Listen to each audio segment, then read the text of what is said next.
Hi everyone, thanks for watching Access Hockey MI. Today we are suspending the Griffins talk. We're suspending the Detroit Red Wings talk. We love talking about them. But today we're going to talk about the Lumberjacks, the Muskegon Lumberjacks, because we cover them as well. And we love them, and we always like to see how they're progressing. And today we're going to talk basically their season thus far, kind of like an overview. They're more than halfway through.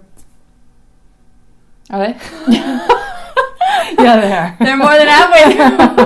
It's been a My long brain season, guys. stopped in that moment. So we're going to talk about them today, kind of go over their strengths, kind of maybe what happened between the start of the season, because they were pretty shaky, to now, and kind of what we're looking like going forward. So let's go. Yeah, as Janae said, they were really shaky to start the season off. It was very scary.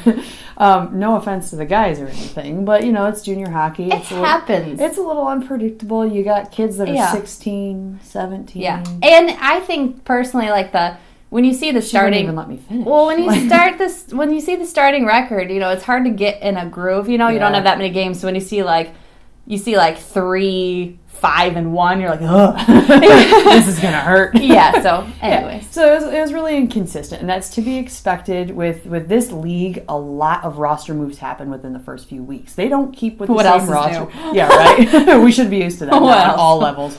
But it happens a lot in the USHL where you could have 2-3 trades in a week. And you're like, who's this guy? Yeah, you go back for one game, 2 weeks later you go back for another one. It's a totally different roster. So that has contributed a lot to their inconsistency and really inefficiency in the beginning. Sorry.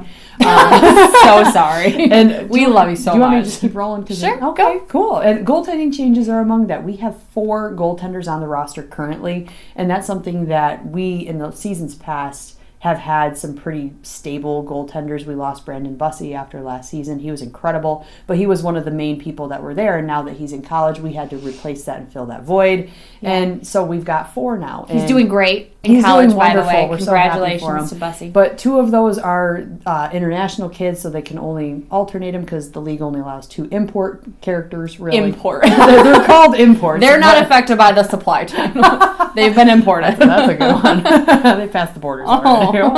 Sing. But yeah, so that's been something that they've been trying to figure out as well, and I think they've got a pretty good batch right now. Yeah. We just acquired another new goaltender who's also a Russian, so he is one of the imports as well. He had a pretty good game, so I think that's something that's finally getting in line. Yeah, it's hard when you have so many moving pieces. It's because you get the chemistry, you get the trust in your goalie, and then all of a sudden it's changed. You have different line mates. It's part of the league. I think that's one way I think that the guys who play in the USHL, they get that maturity so that in other leagues it doesn't affect them so much. If they have a lot of moving pieces, it's just kind of like, well, I'm used to this. Well, it's been like this. And I think that's pretty much every league is a lot of moving pieces. Another thing would be we had quite a few coaching and staff changes for the Muskegon Lumberjacks. Don't worry, so Mike Hamilton is still Mike there. Hamilton's still the head coach. He's still doing great. But we have a new equipment manager. We have a new assistant coach. I think a couple new assistant coaches. New front office staff. It's just, again, moving pieces everywhere, even outside of the team, even the staff, the front office.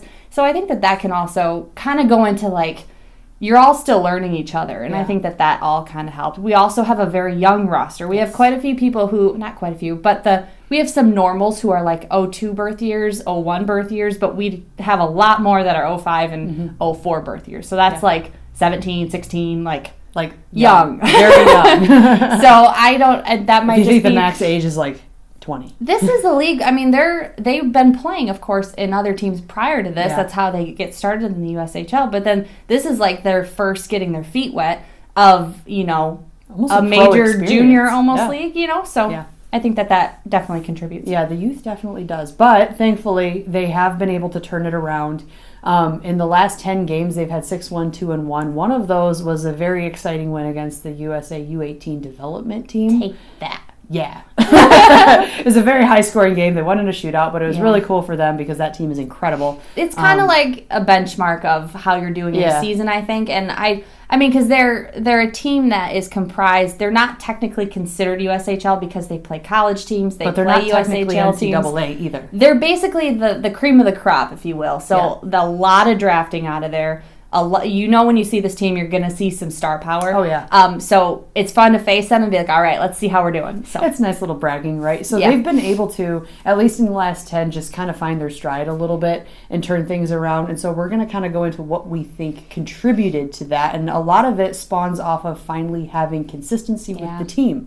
So, of course, as the season goes, in the USHL, there's always trades and tenders that happen, but the frequency definitely diminishes after the holidays. Probably about, November-ish, it really starts to taper off and they can find their groove. Yeah. And they really have. They finally have a consistent team where they can formulate lines that really gel together and can work long-term together, especially with special teams. That's something that is critical for success. We talked about that last week. Yeah. And it is surprising, though, because, they don't look like they have poor special teams, but apparently their penalty kill is very bad. I don't know how else to say it. We caught them at a good and time. We're very highly penalized. Yes, we are. We are a hot-blooded team, I will say that. And just even in this past game that we were at, we're an emotional team.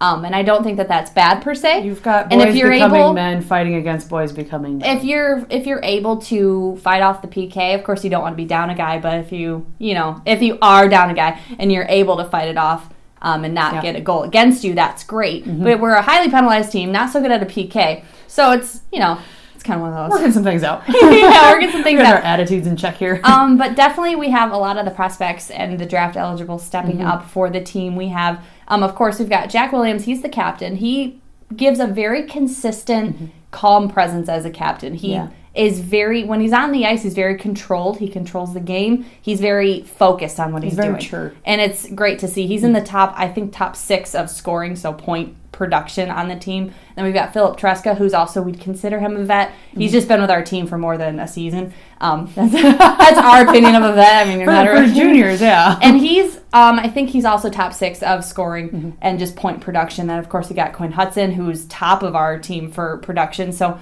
those guys stepping up and getting a lot of points for the team has been really great. And I do think we've had some consistency in the goaltending. Right. So that's also been awesome. But like we said, the consistency from the start to the second half of the season, this is going to be where we kind of see, can they keep it up? Right now they're second, they're tied for first actually. With at Chicago Steel. At the time of this video, they're tied for first in our division, which is very encouraging. And I don't think that the division standings are something that the coaching staff spends a lot of time focusing on. Because you can only do what you can do. So you go out there, you play your games, you play as best as you can to win, you fix what's wrong, and the points kind of come from there. And we always talk about that. It's not all about the points and all about that, but to see them about winning. To see them climbing up and to see them right now giving Chicago a run for their money, I want them to keep this up, and these are kind of the reasons we see it happening. Yeah, and with that too, Muskegon, so every season, the draft rolls around, the USHL has been a consistent contributor over probably the last 5 seasons. It's definitely been kind of ramping up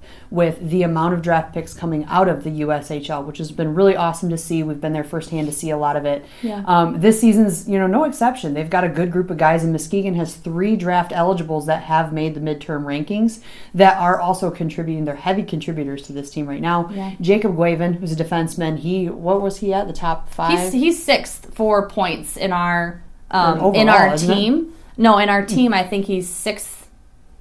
Now you're making me confused. I'm sorry, I don't know. up. We didn't write this down. This one is just off the cuff. That's on me. That's on but me. he does take, I think, the second shot. I'm going to say he's top 5 for shots for defensemen in the league. So he takes a lot of shots and he capitalizes on a lot as well. And for a defenseman, he's got hot take here. Focus on He is draft eligible. So Jacob Guavin, Tyler Dunbar, who is another defenseman, and then you've got Jeremiah Slavin, who is in fact related to all the other Slavins. So it just kind of runs in the blood, really, I guess. There's so many. That's another thing. Side note about watching the USA. So many siblings. You see all these names coming through, and you're like, no, you can't possibly. There's not another. Like Casey Middlestad's brother, is it? His name's Luke. Luke Middlestad, plays for Madison. Yeah. So you see a lot of that. At least he looks like him. Come to think of it, we never double check that. He looks just like him. It's the hair. It's the face. In the face. It's everything. And the last name. Okay, it's very strong coincidental don't quote us on that. Here. But those 3 guys too. It's really cool to see out of Muskegon. Though we kind of were a struggle bus at the beginning of the season, we worked those kinks out. We're still able to produce guys who have made the midterm rankings so far. And in seasons past, we've been been able to see those Yeah. guys make their way up further on the list. It doesn't necessarily mean they're going to get drafted. Yeah. But if there's going to be a league that they're going to have a spotlight on them, it's going to be a league of only 16 teams.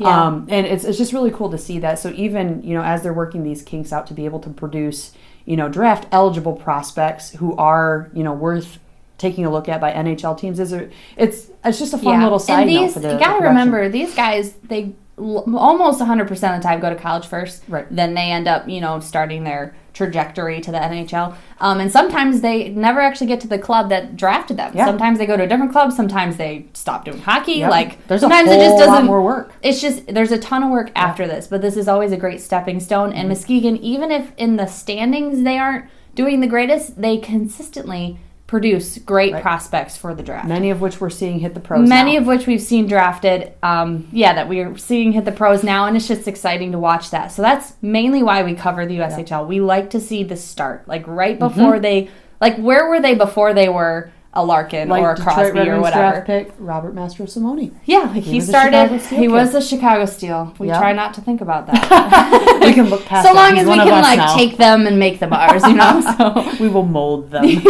So basically, nothing to fear here. I mean, roster goes up and down. Yeah. The stats and the standings go up and down. You can have a couple games in a row that really mess up your standings if other teams in your division do well. It just, everything is so up and down. And it just gets your emotions. But needless to say, in all of this, Muskegon continually produces good prospects, great players.